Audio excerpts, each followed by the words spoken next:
and we've got, I'll let you guys just introduce yourself. We got Will Tyson, Jeremy Bernstein, and Ryan Freeland. And we're going to talk tech and some tape machine stuff, everything from the ins and outs of restoration to some workflow stuff and new offerings from Mara Machines. So anytime there's questions, just throw in there. We'll be looking at the comments and answering questions as they come along. Who wants to go first? Ryan, you want to introduce yourself? What, beyond just saying my name? Ryan Freeland. I'm working out of Culver City, California, in lockdown month 1. Yeah. Studio. All right. And you've got a Mara machine, right? Yeah. Oh, there right it is. Cool. How about you, Will? What do you do? My name's Will Tyson, lead tech for Mara Machine. It means I do all the component repairs and troubleshooting on the tape machines as they get restored. Awesome. Jeremy, how about you? My name is Jeremy Bernstein. I'm a staff engineer at Welcome to 1979, and I also handle a lot of the tape transfer archival work for the studio. And when I'm not doing that stuff, I work in Mara Machines doing some technician work. Cool. And for those of you that don't know, we were able to work remotely with Mara Machines. We went into the shop right as the quarantine was locked down. We pulled soldering irons and pieces of tape machines, and both Will and Jeremy brought a machine home to test parts on, so we're able to keep working, luckily. So remotely and exchanging stuff. And through all this, people have been buying tape machines. I guess they've been just not have the time to kind of do some research. So I didn't expect that at all, but I think we're all happy to hear it. So, yeah, like I said, we're going to talk. Yeah, I know. It's like, one nice little thing. I figured it would be a full stop for sure. So, Will and Jimmy, why don't you what does Mara Machines do? Like, what? I know we get a lot of emails and phone calls and stuff, but what's our mission statement? Well, I think our mission statement is I think it's kind of two-part. It's we have the restoration of the vintage MCI machines, and that's a full tear down and rebuild and troubleshooting of the machine. And then we have the service afterwards, which I think is a huge part of it. And definitely it's about 50-50 in time-wise. It's servicing machines for the life of the machine, both warranted and then out of warranty. Okay. And then, so you guys, we don't fix random machines off of eBay and all that kind of stuff. Right. Yeah, you have to have a Mara machine to talk to us, technically. We'll talk to you, but yeah, we'll basically talk to you enough to tell you we don't talk to you. So yeah. And and Ryan can chime in too. And the reason we do that is we don't like to say no, but we've got about 400 some machines out in the world, and when people like Ryan, God forbid, have an issue with their machine, we want them to call us and get our attention and have our resources, not a backlog of other people that we're just trying to fix every little thing, for everybody. Well, it is funny. It's like people, like I always hear people talk about this stuff with digital and analog, and like when Pro Tools crashes in a session, everyone's like, "Oh, this is so much better with analog tape." But it's like any of this stuff requires maintenance. You got to stay on top of all of it. So analog tape machines, they don't just run. You got to every year you got to spend a little bit of time keeping them going. The same way like a Pro Tools rig, you can't just like expect it to work every single day of its life for the entirety of every day that you want to use it. It's like things take maintenance, and you got to care, and you got to be able to find companies that you can talk to when you hit a bump and you're like, I can't solve it myself. I need to talk to somebody that knows more about this than I do. Mm-hmm. So and that's one of the things that's great about you guys' company is that you can get somebody on the phone. If it stops working, you can get somebody on the phone and you can get it working again. Yeah. And that's the goal too, is because I think we're all consumers too, right? So, and I was a consumer before I had a business, so I knew how I wanted to be treated, and kind of get to build a business around that, Um, so, Will, I know I hear you on the phone a lot with people in the shop, and I hear you talking about MCI machines, right? So, why MCI machines? I think it has to do with a couple things. One, their serviceability. They're virtually completely modular, which means we can replace any part in the chain, both audio and transport, which I think is essential to try and do this to service machines remotely. We can send out a analog torque board that controls the real motors, and you can swap it with the one you have and see if that changes anything or fixes it, versus something where it's all one PCB where it's very difficult to troubleshoot. You can narrow things down quickly. And two is availability of components and parts, and the cost of those parts too. MCI used off-the-shelf parts, and that was really smart for them in designing, so they could service and build machines efficiently, and not have to custom design switches and things like that. Like the switches they use are still manufactured, so it's yeah. Okay, and another big component is the sound. And Ryan, you want to talk about the sound? Because as a recording engineer, Ryan, I'm sure you've used a lot of different makes and models of tape machines. Where you place the MCI, like there's Studer on one end and MCI on the other end. Where does it land with you sonically? Well, nowadays it's like hard to remember because I always thought that with in my early days working with Apogee conversion, where people always talk about different converters, and you're like, I've only been listening to Apogee converters for a decade, so I actually might not be the one to talk about it. Like, so the Mara MCI is the template for me now. I don't actually remember any. I never sit there and go like, oh, I wish this did more of this thing or that thing. They're also adjustable. If you can change if you want it to sound different, I try different types of tape, or I change the bias. I don't sit there and think like, oh, I should try a different machine. I mess with the machine I have, get to kind of try and futz with it, or I go, oh, this project might be better at 15 IPS or 30. Like you. So it's changed the dynamic for me, where I'm not thinking about what a different tape machine might do. I'm thinking about how to tweak the tape machine I have to get the results I want for each.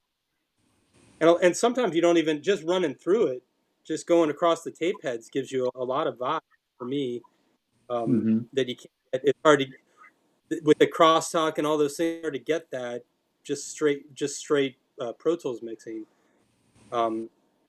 So yeah, my experience has been really positive. I've had mine. What has it been 6 years now? I think it's probably been 6 years. Wow. Yeah. I remember when you guys came out with the new transformer, custom transformers, and you always sent them to me, and I was like, yeah, these are cool, but and then I took them out. I was like, yeah, I don't know, and I took them out and I took one listen without a minute. I was like, okay. I mean, as engineers, you want to, if it was like a micron of a percentage better, you would devote your life to it. And those are the kinds of little tweaks and little changes that make everything just a better and make your mixing just a tiny bit better. And that's what you fight for. So anything that makes it that, and Mar machines definitely add that element.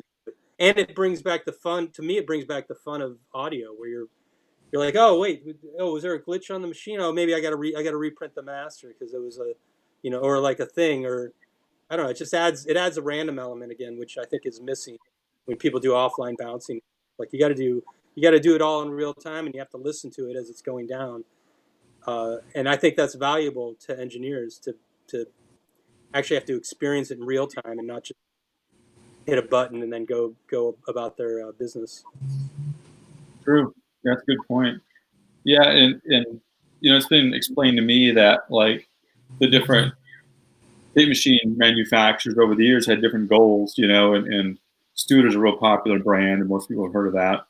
And their goal was to be real transparent, and which is a very legitimate definition of fidelity, but just a different thing. And MCI wanted to really imprint a sound on it, much like tube mics do versus solid state mics, right?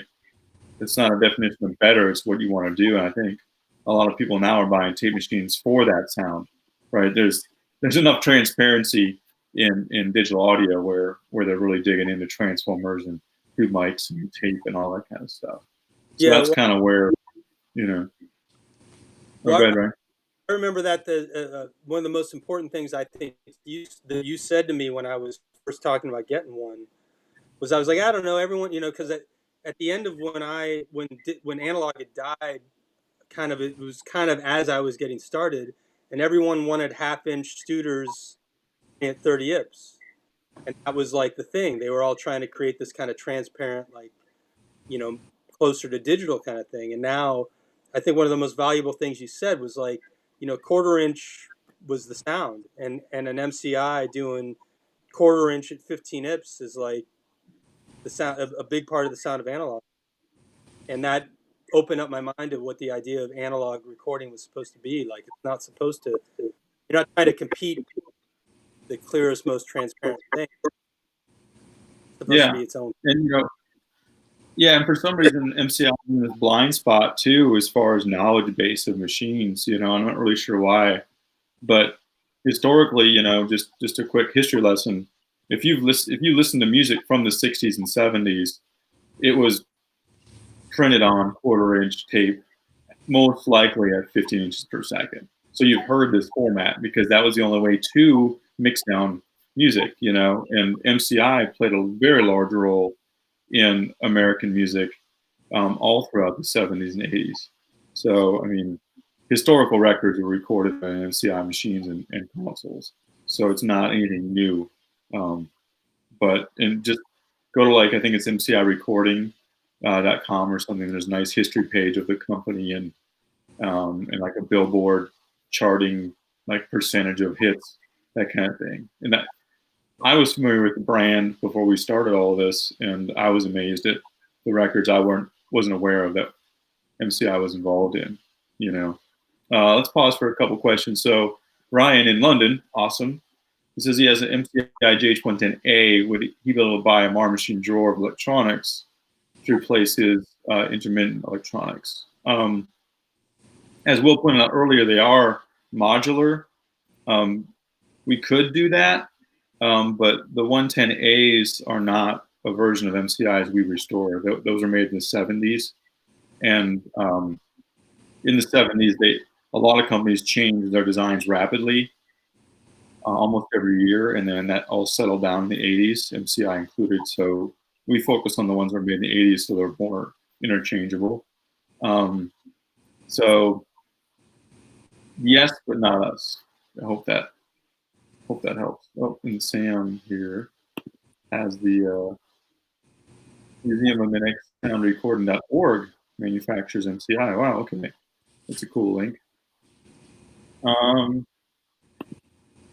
I think Ryan touched on it earlier too about why tape, to kind of,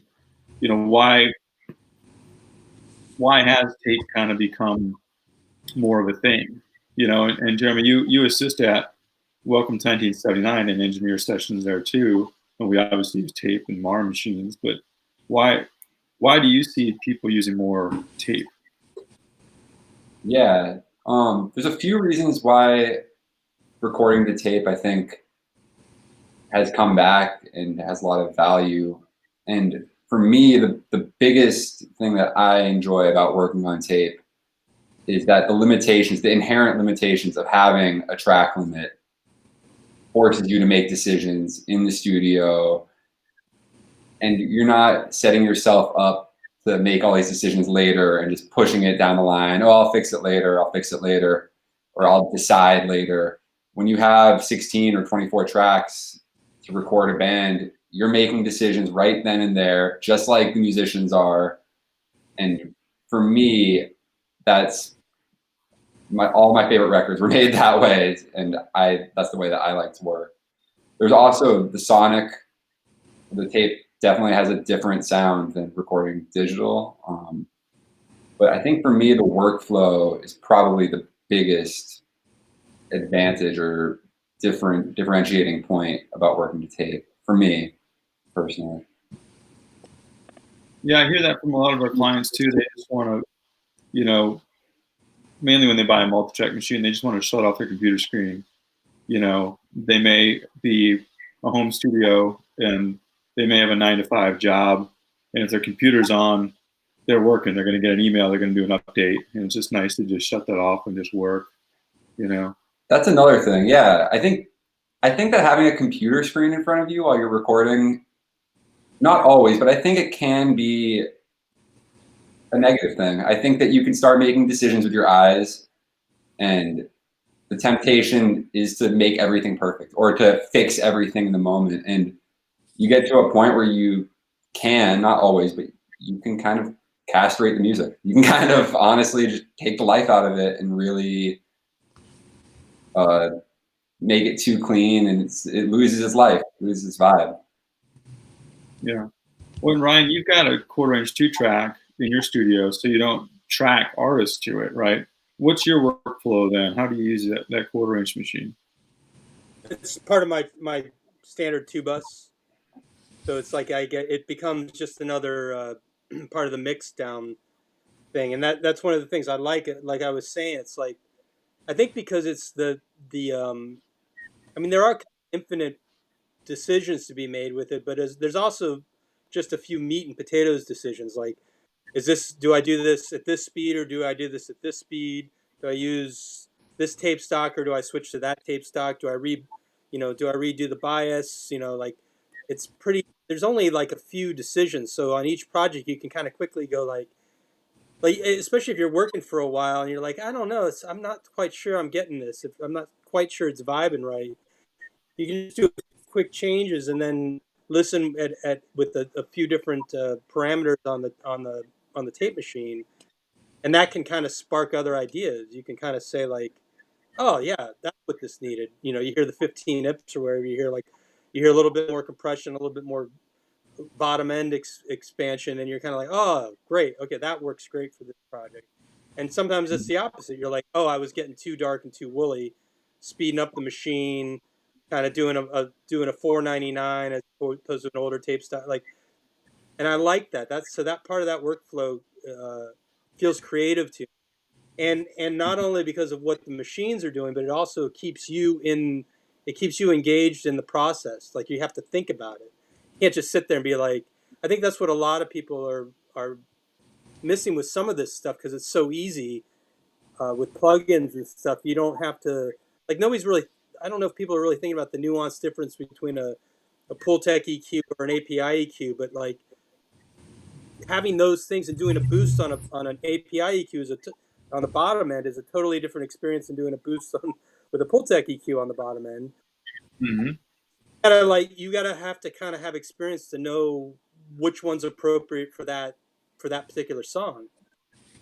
And so workflow wise, it adds an interesting set of variables that keep me thinking about what I'm doing and how it's translating through the speakers and what might need to change in order to make it sound more like what I want it to sound like. Yeah, because I get it too on the questions about the studio and tape machines themselves. It's like, well, what's tape sound like? It's like, well, you push it another dB and it's a whole different thing. Just like asking, what does the compressor sound like? Yeah. So it's interesting how much sound can change just in having it on your 2-bus and how you drive it.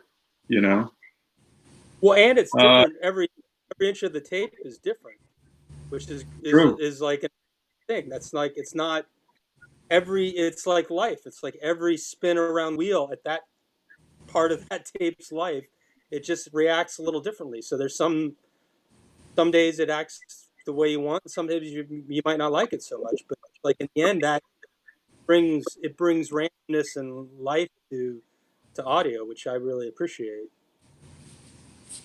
Yeah, It's a living and thing. Jeremy, Yeah, and Jeremy, you were showing me some waveforms the other day. We were looking at them on the screen, and something you'd gotten to tape and it was remember this? It was just a 2x4, just no dynamics in it at all. And this is a question I still don't have the answer to, but you showed me the waveform, right? And what did the taped waveform look like? Yeah, so I'd received a very limited hard clip, like limited mix, and when I ran it through the tape machine, the waveform appeared to have more dynamics, be more dynamic than what I had, which is funny because everyone always talks about the natural tape compression. And it's kind of funny when I'm taping mixes, sometimes if it's not super limited, I can see and hear the tape compression. But when someone sends me a super limited mix, it seems to sometimes let it breathe somehow. I'm not sure why, but Yeah, because you asked me what's going on here, and I'm like, I don't know. Let's learn. So we're gonna dig into that. You know, quick question here. Ronnie he says, doesn't your work eventually have to be digitized in order to share or sell your recording on the internet? I analog all the way to the final product, then digital. Well, yeah, of course, but I think tape at any point along the way, just like any piece of equipment that has a sonic imprint, will improve or change the sound prior to digital release. You know, just because it's going to be digital at the end doesn't mean you wouldn't want to use a ribbon microphone or a tube mic or an analog front end, whether it be a console or tape machine. Right, Ryan? Do you agree? Or No, I do. I was thinking about people that argue that with digital audio alone, where they're like, well, why are you recording at 96K when it's all going to be compressed to an MP3 or 44.1 in the end? I'm like, well, I don't even understand the nature of the question. Like, just because it's going to be that at the end, like you can't do something about it beforehand. It doesn't make any sense. Like, bringing analog in the mix at any point in the equation makes sense. Like, why? Like, if you like the way it sounds, if you don't like the way it sounds, there's no point to it. But if it's like just to say just because something ends up in a digital format, it's just I don't. It does. There's no reason to. It's like thinking backwards. There's no reason to start there and be like, okay, well, this is gonna be this in the end. So every decision I make up to that point has to be reflected in that final decision. It's like you can make a million decisions before you get there. yeah, and I mean, People experience it too. Like people experience music in different ways. Like you gotta just appreciate that and not think of the lowest common denominator as the guiding light for how you create your art.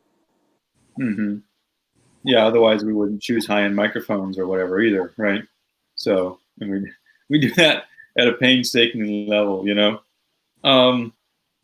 Well, let's dig in a little bit to more of what Will and Jeremy do on the machines themselves. So it takes you guys what, a couple months to restore each machine? Yeah, a couple months. Shoot for a little less than that. Some machines are quicker than others, but the actual restoration work, I think we've got down pretty good. I think machine comes in, we start stripping cards, we start stripping parts, transport and audio cards, and the first stage is just kind of first stage is making sure everything's there. And second stage would be just starting the recap process, which is kind of the largest. I'd say maybe one of the biggest steps is getting all the audio cards recapped. For a 24 track, there's 4 cards per channel, so it adds up pretty quickly. Jeremy does a lot of that work. How's that process for you? It's pretty simple. Just take the cards out. We have all of the capacitors in the audio path are going to get replaced. So it's really just kind of pull and replace with a new cap that's going to have a longer life and be more stable for the user. All right. And then, so then after the audio, we go to transport, which I think is the first I don't know, major milestone is like once you get the transport going and just pulling tape, even if it's unstable or the tape's riding up or, it's doing weird things. But once you get it to that stage, you can really, it's really just tweaks from there and dialing it in. There's a lot that goes on to make the tape pull at the right speed and the right tension and everything. So once you get that figured out, it's the minor things, and those end up taking the last 2 weeks usually. It's like, some minor detail. Okay, and we get a lot of questions about like head lapping and stuff like that. So the heads get relapped, and what exactly is that? Yeah, that's where. So over time, as tape gets pulled across the heads, it will eventually wear the heads. The tape will wear down the heads and flatten it. And so when we get those relapped, they're recontouring and resurfacing. And that creates the proper curvature and smoothness for the tape to head contact, which is really important, which is the whole goal of the transport, is to make it go the right speed and the right tape to head contact. So it's a critical step. It takes a long time to wear heads down, especially the way machines are used now usually. So it's a if the heads are worn, you'll start to hear high end loss first, or you might hear edge tracks with might develop issues before the rest. They tend to wear more on the edges, and that's just the physics of it. Okay. Well, here's a question from Brian. He's in Canada. Do you use scales to tension? I think he means tensioning the tape path. How does that work? We don't use scales. The system we have set up and just experience has taught us that you don't need a tensilometer or a fish scale or anything to dial in the transports on these. The servo system they have, it keeps a constant tension throughout the reels, so it's more of an electronic adjustment. With some of the older ones, it can be really handy because they didn't have the same setup. So like your A's and the early MCI transports, they were a little more difficult. But yeah, we don't use any scales or tensilometers or anything. Yeah, and that's where the internet isn't very helpful. I mean, he does. Maybe Ryan does have an older machine, but one of the things that really attracted me to the MCI design when I was still an assistant engineer was somebody showed me how to set tensions on a machine in like 5 minutes. And other machines, you need special tools and extender cards and actually a deep knowledge of how they work. And this one, you don't. You don't. Which is awesome. They're kind of made for the average person to keep them in check. Right. Ronnie wants to know, how many relaps does the average 24-track head tolerate? It's a really good question. What do you think, Will? It depends. If you get it relapped every year, you can do it a lot of times, but that would be kind of crazy and expensive. But if you wear it all the way down, if the heads aren't aligned properly, it can wear uneven. So you have to take it. You have to take it down to the lowest point. So if the bottom of the head is worn because the alignment is off, the zenith or something is off, then it is going to require a deeper relap, and you'll get less relaps out of it. I'd say they usually get. We try to only use ones that have been relapped 2, maybe 3 times, but it depends. We get a head life report where they actually measure the gap depth, and so we know how much life is still in the head.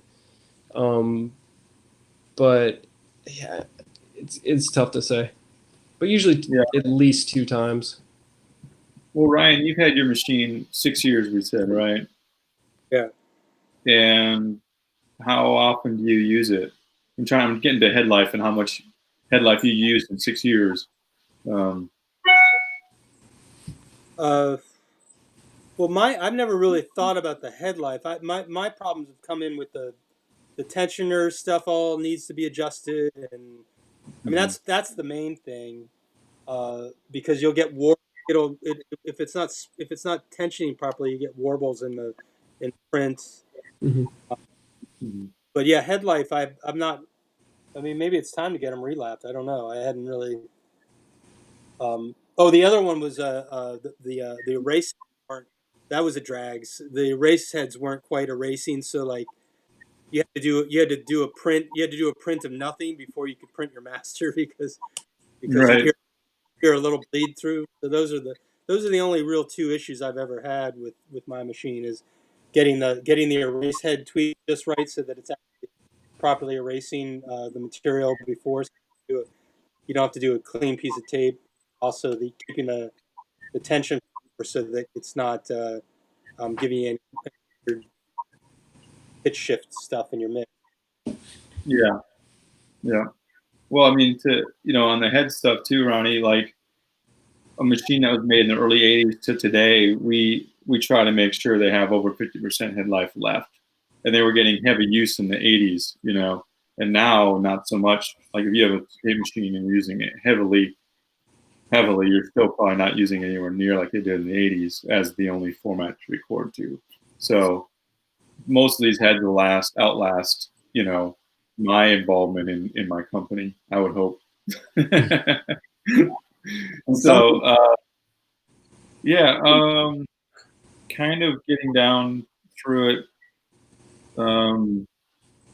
You talked earlier, Will, a little bit about our warranty and service. How does that look? Like, let's say, and Ryan touched on a couple issues. How does that work? Ryan's in LA, we're in Nashville. What's your preferred method there, Will? Utilize Skype. It's really handy. Occasionally I'll respond with an email with some advice, but it's really difficult to troubleshoot over email. Having eyes on it through Skype, or you can I fixed a lot of problems where I see that the pinch roller defeat is pressed in or something, and the pinch roller wasn't coming in because of that. And it's just visually kind of inspecting the machine seems to help. So usually a client will have an issue, and we'll set up a Skype appointment, and we'll just dive in from there and ship out parts. Like we said, the fact that it's modular really helps. We can usually track down within a card or two at least with transport stuff, and usually figure out which card for audio is causing the issue, and just send out that card, or send the other ones in for repair, depending on how we want to. Yeah, and most of the stuff is plug and play or just a simple tool, And Jeremy, what do you see with the people you interface with? I mean, most of the people that have MAR machines, have they had machines before? Are they new to it? Where do people lie, in your opinion? I think we get a lot of users who are first time tape machine users or owners. Maybe they've used a tape machine a few times at a studio, but I think that we get a lot of customers who this is their first time owning a tape machine or even a vintage piece of recording equipment. And I mean, it's the learning curve on the tape machine. There's a little bit at the beginning because it's such a versatile tool. I mean, it's your recorder, obviously. It's your recorder. So it's like Ryan touched upon this earlier. There's so many different ways you can set up the machine with biasing and the tape and the alignment that it's a little bit at the beginning, maybe a little bit difficult to wrap your head around, right? If you're a first-time tape user, but you get the hang of it. And there's so many different ways to use these machines effectively that you kind of figure out what works for you and what workflows and what setups of the machine are best for your projects. Yeah, my joke is here's a picture, there's like 4 buttons, play, stop, rewind, and fast forward, and that's kind of, and they're labeled, and that's just what they do, so they're not as hard to use as people think, or intimidating. A lot of times the internet isn't the best place to learn about this stuff. Definitely. A lot of misinformation online. Yeah, mixing. People get information for mixing and recording online. But So it's also yeah. a thing. That's what I like. I mean, not living, but it's like a thing. It's like you can't just. It's not like opening a plugin and clicking a thing. It's like you actually have to. My favorite one with the tech support was when it, it was like take the back of your screwdriver. You're like under the machine and like thwack it to get the particles to drop from the. It's like that's just. I was so happy. Like just hit it with the back of a screwdriver. That's what I'm doing. I was so happy to be on my back, looking up at the bottom of a tape machine and hitting it with the end of my screwdriver, and that fixed my problem. It just brought a lot of joy to me to be back that level of mechanical world where it's not like, well, what version of the software do you have, and did you update your firmware? Like to be like hitting things, it was fun. Yeah, because I know as an engineer, like when DAW is acting weird, it just I feel like there's a 1,000 miles between me and what I can actually do. You know what I Yeah, mean? exactly. Yeah. And I get a little knot in my shoulder sometimes in a session when that start. You know, Well, it's great. Ronnie. Update my software, or did I update my software too soon, or is my computer too new, or is my computer not new enough? It's like your whole life just becomes this like, where is it in the spectrum of software and hardware computer stuff that do I exist, and just to try to mix a song? It's Yeah. interesting. Yeah, and there's no software updates for these. It's the same one the entire time. There's no Maro V.20. Ronnie has another question. He wants to know if some producers are buying two machines, one to run and the other to pull parts from. Will, do you want to answer that? Yeah, I mean, if you want to buy two machines, that's cool. But I not for Mara machines. Maybe if somebody's trying to DIY it, then they might feel they need a parts machine, which I would get. We have enough parts in house that we just ship out what you need if something fails. Most people don't even really have spares of anything because you just don't really need it with us around. Well, that's a good point too. You know, I can answer that question, Ronnie, in a different way. Will, we were just talking about this last month as we wrapped up all the 2019 stuff. What did we bill last year in service from our machines clients? Oh, it was $600 something or something. I can't remember. It was under 1,000, so it's not. Yeah, and we have a little over 400 machines out in the world. So our business isn't set up to sell machines and then have you chained to us in a service thing. Right. You know, I mean, that's not saying that people didn't have some problems that we didn't bill for, but we didn't bill them for them, you know? Now we got some questions. Awesome. So Tony wants to know if we get a machine with the, here you go, Will, the dreaded red sockets, do you replace all of those? I'll quote the late Steve Sadler with this is like, it's a farce. The red sockets are fine. There's nothing wrong with them. At some point, someone online had to replace one, which I replace sockets all the time when there's an issue, not just the red ones. And they're fine. The red sockets are fine. They're not my favorite socket, no, but they're fine. They're not the issue. Yeah, what tends to happen is the actual IC chip has corrosion on it, not the socket itself. So I think, Tony, what happens is that's something that anyone can identify on a machine. It's red, it sticks out like a sore thumb, and that must be the problem. So yeah, it's just an internet myth. So unfortunately, that just keeps on living. So, but we get that question a lot, so don't feel bad. Let's talk about some, Ryan, you mentioned the transformer cards that we released last year. A big part of what we want to do at Mar Machines is not just, you know, talk about tape machines as the past. We want to kind of take it into the future a little bit. Yeah, here I'll pop up a picture of these. So these are transformer cards that Will designed, and we released. They're plug and play, and they offer 4 different modes. Transformerless, Ryan's got them. Transformerless, like the original design. You can have an input transformer, an output transformer, or both, and it's just push button.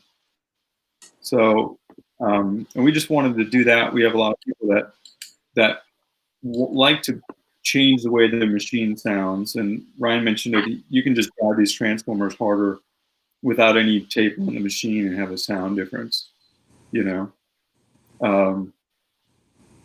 So there's that, and we're also doing a lot of new formats that aren't really that are newer on the scene, like the 2-inch 8-track format. So these are esoteric and quite expensive, I must say, for the heads because they're custom built.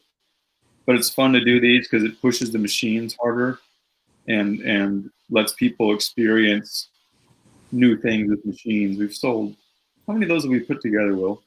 2-inch 8-tracks. 2-inch 8-tracks? Yeah. I've only done I think I've done 2. Mm-hmm. One when I first got there, and then we did another one. It's been a minute since we've done one. We should do another one, but I think we've got 4 out there, 4 or 5 total. Yeah, and they're fun.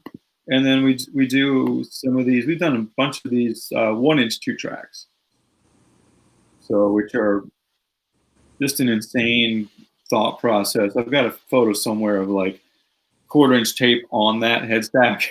So each one of those, track width is a 1/2 inch, So it's pretty fun to have those kind of new things. You get Jeremy back in here. Oh, Ronnie wants to know what contact cleaner do we use or recommend? I just cleaned off my desk. I don't have any right here, but it's Jeremy, you got any around? I can go get some. You go grab a can. Okay. While they're getting that, Oystein, who's in Norway, right? Or Sweden? Oystein, I can't remember. Has a MAR machine. He wanted to know how Ryan solved his erase issue on his machine. And I'm doing this as I say it. Will, this is a little tweak, right? It was just a call, like you talked about, free service. It was a free call. Did a Skype session, and it was like, turn this knob here, turn that knob there, check this, push that button, and then it worked. Yeah. So what happens, Oystein, they ship, like yours shipped overseas, and literally there's a screw in the machine. We'll show you. We'll just jump on Skype, and you'll turn it like just a little bit, and it'll take care of it. It probably rattle loose a little bit or something. So we've experimented with like putting a drop of fingernail polish on there, but it doesn't stop it from moving. So Tony had a nice comment here. So I'm glad you're having fun, Tony, and you're welcome. It's people like Ryan and Oystein that keep us alive, buying machines and having a demand for us. So, but yeah, Oystein, I think that erase depth thing is like one of the most common artifacts from shipping, just because they go 1,000 miles and it just moves a little bit. So, but also it's back to what I'm saying. It's kind of fun about it. Like you're printing to it, and you hear like on the tail end of the fade, you hear these little ghosts of the previous print, and there's just something about that. I kind of go like, oh, well, that's interesting. Like that shouldn't like, and then you have to go like, well, how do you fix that? And then you call you, and there's like a thing to fix it, and then it works, and I don't know. It just keeps it interesting. It's like, but you have to listen. Like you have to listen intently to the very tail end of the fade. You hear just like the littlest ghosts of the previous print. And there were sometimes I liked it. I'm like, oh, that's kind of fun. Like nobody makes records like that anymore, where you hear like a little print through. Because it used to be a thing. Like people reuse tape stock. You could hear the old recording through the tape. Exactly. Like hearing the past. It's kind of fun. Yeah, and and that's one of the things, guys, we should do in this downtime is shoot like 4 or 5 videos of the most common kind of post shipping things, array steps, and for our clients, like here's how you tension your machine, here's just quick little advanced things, because we want to make sure that we don't just tell you how to do it, but you understand how to do it. So then you've got that knowledge moving forward. You know what I mean? So you don't feel like you're just being told what to do. So Oyston, so this is awesome. So Oyston said, yeah, he just did a record where the band loved those ghost sounds. So Yeah, Worked out. it's also like it's you know, like the personal choice of deciding what your reference level is. That's like a huge personal choice as an engineer to decide what your reference level is, how hard you want it to hit, how you want the output to be. These are decisions that are vastly change the sound of your mixes and identify what you like and what you don't like as a person sonically in the world. And you don't get that with plugins. You don't. It's like deciding what your reference level is and what your MRL tape is, and if you're doing a -6 or a -3, or like how like for me a lot of it was just like how I wanted to see the meters move. Like I needed the meters to move in a way that made sense to me. So I set my alignment to where the meters all my different metering all looked right and made sense and sounded like I could reference the metering, and then that sounded good to me. I could see that the meters looked good, and it sounded good, and then I was happy. I was like, well, that's my reference level right there. I can hit it hard. It gets me the saturation I want. It's perfect. And that was a yeah, person that's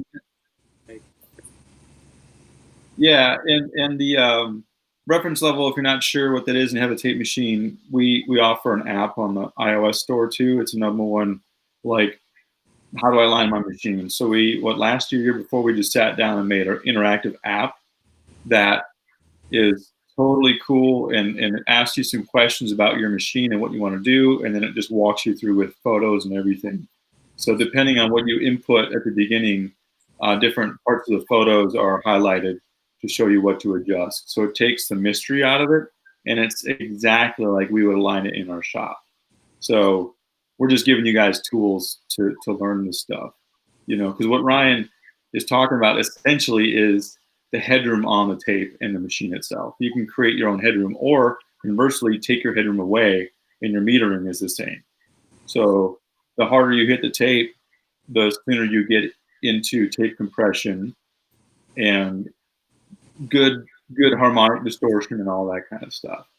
So and conversely, you can back off that headroom and give yourself that openness, and then you can slam your machine harder and all that kind of stuff. So Ronnie wants to know, assuming we're storing the tape tails out, you are correct. That's been the standard since the 70s, to make sure that if there's any print through from one layer of the tape to the other, it's into the music, not prior to the song starting. So and John Zona says, is this working? Yeah, I see yours. So hopefully, I had some comments last week. We didn't see somebody's questions, so I'm trying to answer all the questions I can see. Tony wants to know, I bought a machine from him 6 years ago. I always wondered where it ended up. Somewhere where someone loves it would be. So, like it's a child. Yeah. It's funny. People do ask me all the time. It's like, well, can you tell me about the heritage of the machine? And I don't, because unless I was there and personally recorded somebody famous on the machine and documented that machine, I don't believe it, and I don't want to perpetuate that. So I just say, here's a working machine with a warranty, and we hope you like it. So I don't know where your machine ended up, but I guarantee whoever has it is using it. So, and we were talking about print through a second ago. Ronnie wants to know, the harder you're hitting the tape, the louder the print through. Is that a question? I would say the harder you're hitting the tape, the more likely you may have print through. print through doesn't happen a whole lot with modern tapes because they have a backing that prevents it. And these days, we're not storing tapes that long. We're like at our studio, we record on tape, and then the next day or later that day, we'll transfer it into Pro Tools. And I think, Ryan, you're taking your mix right off the repro head back into your DAW, right? So you're getting it while it's hot, so to speak. So it's funny how print through and erase head, not erasing, are two different things. You do get the ghosty thing, but they're two totally different questions. I'm not talking about print through with the erase head not quite erasing the previous record pass. Correct. Yeah. Yep. So it's funny how like tape machine usage has kind of evolved and now is even more relevant, than when it was, like you were talking, Ryan, about printing a mix at different speeds, and that's something you wouldn't have done in the 80s when that machine was made. You would pick a speed, print the mix to it, send it off to mastering. Well, now you have a DAW to capture that mix, and you can A/B or ABC a bunch of different things, which wouldn't have been even thought of so much when the machine was currently manufactured. Well, it's a creative process. So you're printing your final print at the end of the day or the next morning or whatever, and you just get an idea. Like, let me listen to this at a different setting. Like, let me listen to it at a different speed. And then suddenly things occur to you. You're like, well, I like that better, or no, this record was really, I made the right choice yesterday. Those are the sorts of decisions we all should be thinking about every day, not just like, I don't know, instant. If everything's always completely recalled and exactly the same every day, it just takes away some of that mystery where you're like, let me just experiment with this. There's no equivalent in the digital world where you're like, well, let me try Pro Tools like it used to be set up 10 years ago, and with those converters, and I like that better. It's like the variations of analog are just more interesting. And they're not even that complicated. You just switch, as long as your alignment's set up properly, you can just switch the tape speed, double check your alignment if you need to, and then you can listen. You go like, oh, that really brings something special to this mix that I just had to switch one thing within my analog chain, which is great. Yeah. I've never even thought of like trying to recreate an old Pro Tools rig for its sound, because to your point that, and maybe I will. No. Man, now we got some questions. This is awesome. So Brian wants to know, will lower output tape saturate before high output tape? Not if the machine is set up for the tape, because you set up your machine for your tape. So the machine is giving the tape the headroom it needs, no matter what the formulation. So, but then you get into advanced users where you know what you're doing, and you can, dare I say, set up your machine in a way that you could hit it with more headroom than you think you are on purpose, right? You got to know the rules before you can break the rules, right? Let me scan through these questions. Oh yeah, Ronnie was talking about you recorded jingles in the 80s, 15 inches per second with Dolby A, which is noise reduction, and rock bands at 30 inches per second with no noise reduction, just hitting the tape hard, which is, noise reduction is something that was used a lot for a while, and then just in Nashville anyway was just not used at all. I started on sessions in the early 90s and never saw noise reduction once, because the higher tape speed means less noise and hit the tape harder. There you go. So I was recently. Oh, sorry. I was recently listening to a Yes album called, I think it was Going for the One. I think that was the one where I was like, man, this sounds better than I ever remembered. And I went online and read, and apparently the original mix, when they did the original mix, they didn't realize it had been recorded with noise reduction, and they did the mix without noise reduction, and everything sounded weird. and they hired some guy that knows their stuff, like to go back and get the original tapes, put the noise reduction on, and remix the thing. And I was like, man, I used to hate this record because it sounded so bad, and now it's one of the best sounding Yes records. I was like, and those are the sorts of things people used to have to deal with, like noise reduction or no noise reduction. Well, and Jeff, you talk about this. I mean, you do a lot of archiving, and you'll see track sheets all the time, right? Yeah. And what do they say, Jeremy, about noise reduction? I mean, plenty of times it will say recorded with noise reduction, and I'll do a transfer without noise reduction. That's fine, or I'll do it with noise reduction, and it's fine. It usually doesn't end up being a deal breaker. And with digital software and EQs, you can really take care of the issues a lot of the times. Yeah.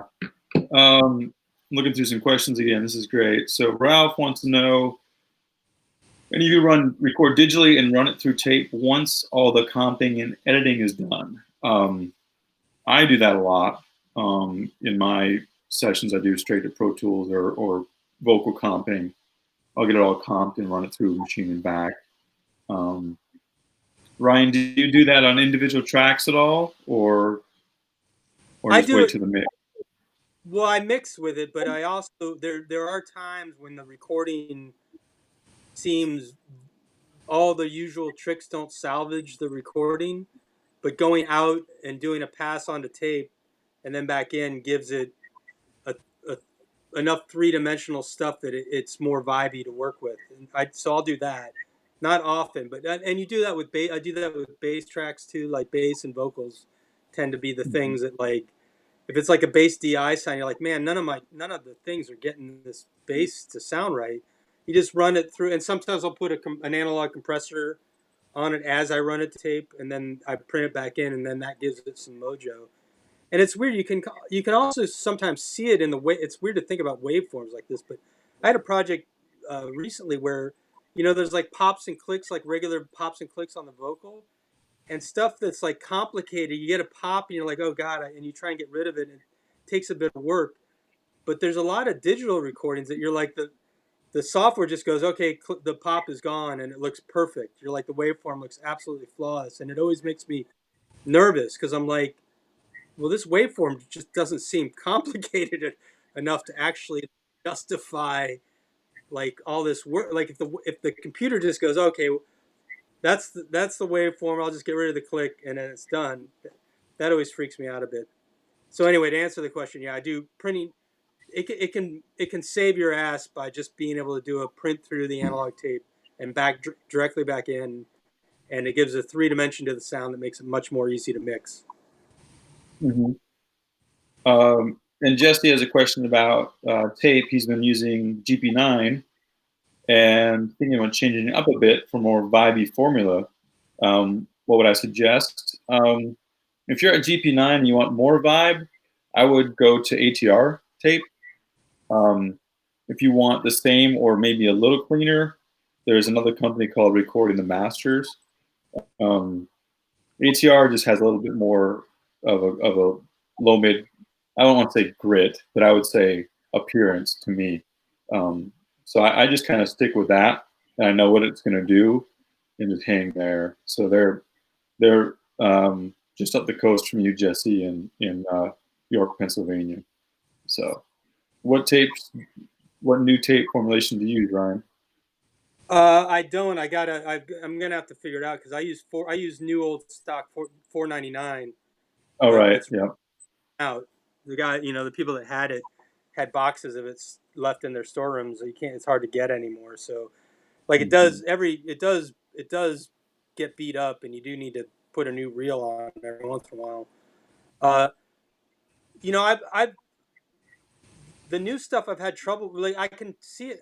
Like, sometimes it sounds okay, but on the alignment, sometimes I've had trouble where, like, the old Ampex 499. It's funny to say it's old because 499 was new when I started. But you put tone through it, and it handles 1K. Like a lot of the new ones, like 1K, it's like, it's like, okay, 1K, I'm reproducing 1K, and it's a little shaky, but sometimes that's kind of fun, that it's like kind of vibrating the frequencies a little bit, but it sounds good. I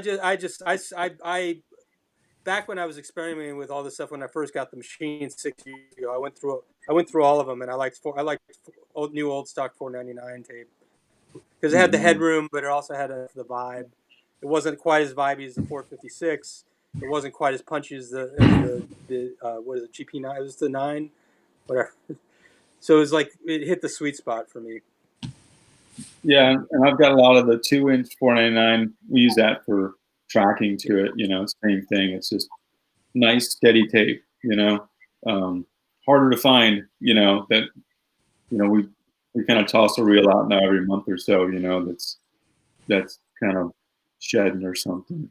Well, they just had the greatest minds in analog tape development, and they not to take anything away from the new companies doing it, because it's amazing and great, but they're not these massive factories. It's a smaller operation.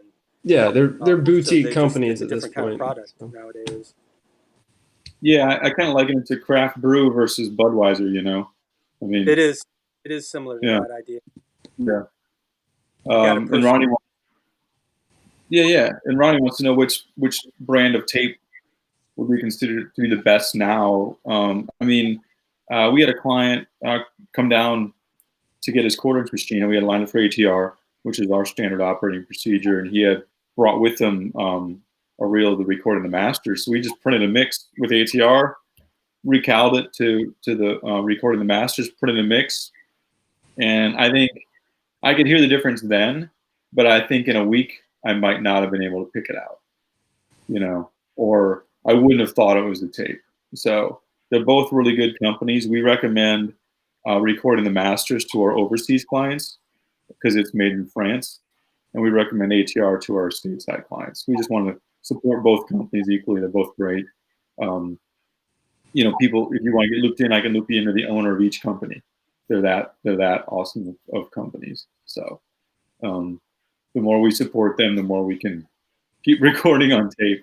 So, well, cool. Well, we're at an hour. I don't want to overstay our welcome, but thank you so much, Ryan, for taking time out of your day. It's always good to see you. You too.